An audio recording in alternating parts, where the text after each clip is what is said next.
Zaklada Ana Marija Carević svom dušom poziva k srcu Isusovu na naš blagdan, blagdan Blaženog Ivana Merca, sutra u petak 10. svibnja 24.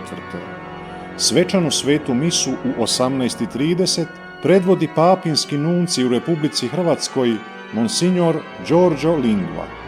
U 10 sati sveta misa za osnovnu školu Dr. Ivan Merc.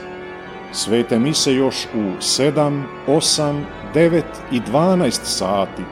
Ispovijeda se od 6:30 do 9:30, od 11 do 12:30 te od 18 do 19:30. Privremeni ulaz Draškovićeva 54. Dobrodošli, pomolimo se zajedno ovdje gdje počiva tijelo blaženikovo. I hvala vam na svemu što činite da bazilika opet otvori svoja vrata.